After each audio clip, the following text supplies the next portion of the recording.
Friends, आज हम बात करेंगे सुज़लोन एनर्जी के बारे में। और जैसा कि आप लोग देख ही पा रहे हो दोस्तों, फ्राइडे के ट्रेडिंग सेशन में इसमें हमें कुछ खास तेजी बनते हुए नहीं दिखलाई दी थी।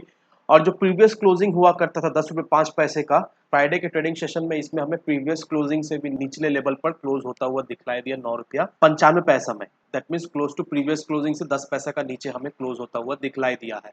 तो आज इस वीडियो के माध्यम से हम लोग जानेंगे दोस्तों कि इसकी सुज़लोन एनर्जी में आखिर तेजी हमें क्यों बनता हुआ नहीं दिखलाई दे रहा है, क्योंकि मार्केट में जिस तरह से हमें रिकवरी होते हुए दिखलाई दे रहा है, पिछले 3 दिनों से मार्केट में हमें थोड़ी मोड़ी रिकवरी होते हुए दिखलाई दे रही है। और साथ ही साथ दोस्तों बहुत सारे ऐसे पेनी स्टॉक है जिस जैसे ही मार्केट ने रिकवरी करना शुरू किया वैसे ही वो सारे स्टॉक में हमें एक अच्छी खासी तेजी बनते हुए दिखलाई दी और साथ ही साथ अपर सर्किट भी लगता हुआ दिखलाई दिया है। तो आज इस वीडियो के माध्यम से हम लोग जानेंगे दोस्तों कि सुज़लोन एनर्जी में आखिर तेजी हमें बनते हुए क्यों नहीं दिखलाई दे रही है, कब तक सुज़लोन एनर्जी में हमें तेजी बनते हुए दिखलाई देगी, और ये लेवल दैट मीन्स 9 रुपये 95 पैसे का ये लेवल क्या सही लेवल होगा, इन्वेस्ट करने लायक लेवल होगा या नहीं। अगर इस लेवल पे भी हम लोग इन्वेस्ट करके रखते हैं तो क्या चांसेस रहता है इस लेवल से हम कुछ रिटर्न बना सकते हैं या नहीं। तो इन चीज़ों को हम लोग जानेंगे इस वीडियो में। और साथ ही साथ दोस्तों सुजलॉन से रिलेटेड जो भी इंपॉर्टेंट अपडेट, जो भी अनाउंसमेंट सामने निकल कर आई है, उन सारी चीज़ों को हम लोग जानेंगे इस वीडियो के माध्यम से। तो वीडियो को स्किप ना कर कर पूरा देखो ताकि आप चीज़ों को सही से समझ पाओ और अपनी एक खुद की इन्वेस्टमेंट डिसीजन ले पाओ। लेकिन दोस्तों मेरी आपसे एक ही रिक्वेस्ट रहेगी कि चैनल को सब्सक्राइब और वीडियो को ज़रूर से लाइक कर देना ताकि आपको इस तरह की अपडेट्स रेगुलर बेसिस पर मिलती रहे। तो चलिए फ्रेंड्स, वीडियो को स्टार्ट करते हैं। तो सबसे पहले अगर इसके फ्राइडे के कारोबार पर नजर डालें तो स्टॉक जो है ओपन हुआ 10 रुपये 10 पैसे में, हाई बनाया इसने 10 रुपये 30 पैसे का, लो बनाया इसने 9 रुपये 90 पैसे। और अब देखिए पा रहे हो दोस्तों 9 रुपये 95 पैसे में इसने फ्राइडे के दिन क्लोजिंग दी और ये स्टॉक करीब हमें 1% के करीब टूटता हुआ फ्राइडे के दिन हमें दिखलाई दिया। वहीं अगर पिछले 5 दिनों के परफॉर्मेंस को देखेंगे दोस्तों तो ये स्टॉक में हमें कुछ खास तेजी बनते हुए नहीं दिखलाई दी, लेकिन 3 दिन पहले इस स्टॉक में हमें जो तेजी बनते हुए दिखलाई दी, आज के दिन भी वही लेवल पर हमें ये स्टॉक दिखलाई दे रहा है। दैट मीन्स 10 रुपये से 9 रुपया 90, 9 रुपये 95 पैसे का लेवल। दैट मीन्स ये स्टॉक इसी रेंज में पिछले 3 दिनों से घूमे जा रहा है। ये स्टॉक में हमें कुछ भी तेजी बनते हुए नहीं दिखलाई दे रही है।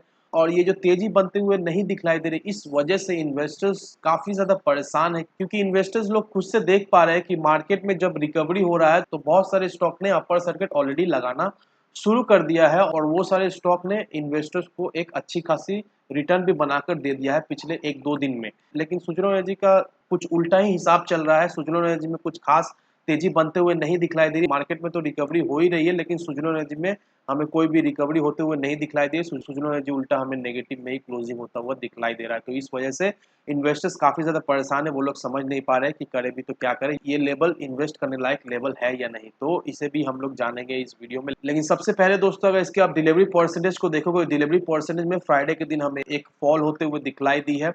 अगर इसके थर्सडे के डिलीवरी परसेंटेज को देखोगे दोस्तों तो 55-56% का हमें डिलीवरी परसेंटेज दिखलाई दे रहा था। एक वीक पहले का 41% था, एक महीने पहले का 38% दिखलाई दे रहा है। और कल के दिन दैट मीन्स फ्राइडे के दिन अगर डिलीवरी परसेंटेज देखोगे तो डिलीवरी का परसेंटेज हमें कमता हुआ दिखलाई दे रहा है। और वहीं अगर आप इसे कम्युनिटी सेंटीमेंट्स को देखोगे दोस्तों, कम्युनिटी सेंटीमेंट्स हमें काफी ज्यादा स्ट्रॉन्ग दिखलाई दे रही है। 100% लोग चाहते हैं इसे बाय करके होल्ड करके रखने के लिए, क्योंकि दोस्तों एक बात का ध्यान रखो, जो भी लोग सुजलोन एनर्जी में इन्वेस्ट कर रहे हैं या करने का सोच रहे हैं, उन लोगों का एक ही नजरिया है। वो लोग बस एक ही चीज सोचकर सुजलोन एनर्जी में इन्वेस्ट कर रहे हैं कि उन्हें होल्ड करके रखना पड़ेगा। शॉर्ट टर्म में सुजलोन एनर्जी से उन्हें कुछ खास रिटर्न मिलने वाली है नहीं। अगर वो लोग लॉन्ग टर्म के लिए होल्ड करके रख पाए तभी जाकर सुजलोन एनर्जी से एक अच्छा खासा उन्हें रिटर्न मिल सकता है। और मेक श्योर दोस्तों अगर आप सोच रहे हो सुजलोन एनर्जी में इन्वेस्ट करने के लिए तो मेरी सलाह यह रहेगी मिनिमम 2025 तक आप होल्ड करके रखो। नो डाउट दोस्तों 2025 के अंदर सुजलोन एनर्जी हमें 50 से 100 रुपए के लेवल के अंदर ट्रेड करता हुआ जरूर से दिखलाई देगा, लेकिन उसके लिए आपको मिनिमम कुछ एक साल होल्ड करने पड़ेगा। 2025-26 तक मिनिमम आपको इसे होल्ड करके रखना पड़ेगा। अब रहा सवाल ये कि सुजलोन एनर्जी का शॉर्ट टर्म टारगेट क्या निकल कर आ रहा है। अभी इस लेवल पे भी अगर हम लोग खरीद के रखें तो कुछ ट्रेडिंग सेशन में या 15 से 20 दिन या एक महीना के अंदर में क्या टारगेट हमें सुजलोन एनर्जी में दिखलाई दे सकती है, तो इसे भी हम लोग जानेंगे इस वीडियो में। अब दोस्तों अगर सुजलोन एनर्जी के चार्ट को अगर देखोगे दोस्तों तो यहाँ पर अगर आप गौर से देखोगे दोस्तों तो सुजलोन एनर्जी के चार्ट में हमें यहाँ पर एक छोटा सा बेयरिश कैंडल फॉर्म होते हुए दिखलाई दे रहा है।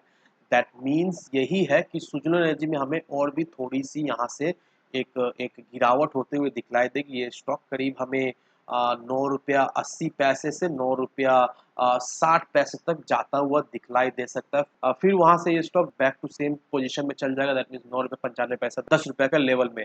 दैट मीन्स तो कहने का मतलब यही है दोस्तों कि सुजलोन में अभी थोड़ी मोड़ी बेरिश कैंडल फॉर्म हो रही है और 9 रुपये 30 पैसा का सपोर्ट बहुत ही इंपॉर्टेंट है। ये सपोर्ट में अभी सुजलोन एनर्जी रेस्ट ले रहा है और सुजलोन एनर्जी इसी रेंज में अभी कंसोलिडेट कर रहा है। इसी रेंज में अभी सुजलोन एनर्जी हमें कुछ दिनों तक खेलता हुआ दिखलाई दे सकता है। इसी दैट मीन्स 9 रुपये 60 पैसे से 10 रुपये 10 पैसा 20 पैसा या 50 पैसा का अंदर ही ये स्टॉक हमें खेलता हुआ दिखलाई देगा।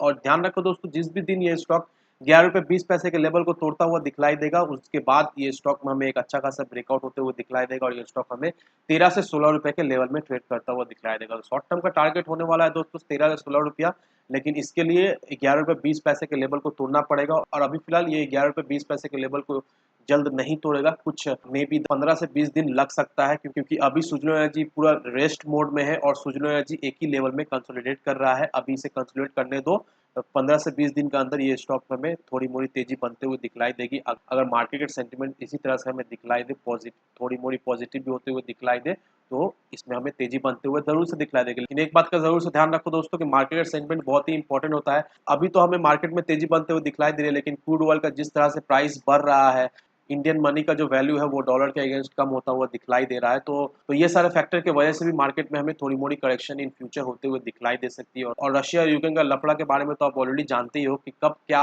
निकल कर सामने आ जाए किसी को नहीं पता है। तो ये सारे सेंसिटिव चीजें हैं, इस वजह से मार्केट में हमें इन फ्यूचर थोड़ी मोड़ी गिरावट दिखलाई दे सकती है। और अगर मार्केट में हमें गिरावट दिखलाई दे तो सुजलोन एनर्जी में हमें गिरावट दिखलाई दे सकती है। तो लेकिन एक बात का ध्यान रखना दोस्तों, अगर सुजलोन एनर्जी में आपको गिरावट दिखलाई देती है तो आपको बिल्कुल ही नहीं डरना है, क्योंकि अगर आप याद करोगे मार्केट हमें 9 से 10 हज़ार पॉइंट गिरता हुआ दिखलाई दिया है, लेकिन सुजलोन एनर्जी हमें एक ही रेंज में ट्रेड करता हुआ दिखलाई दिया। सुजलोन एनर्जी में हमें कोई भी बड़ा फॉल होते हुए नहीं दिखलाई दे रहा है।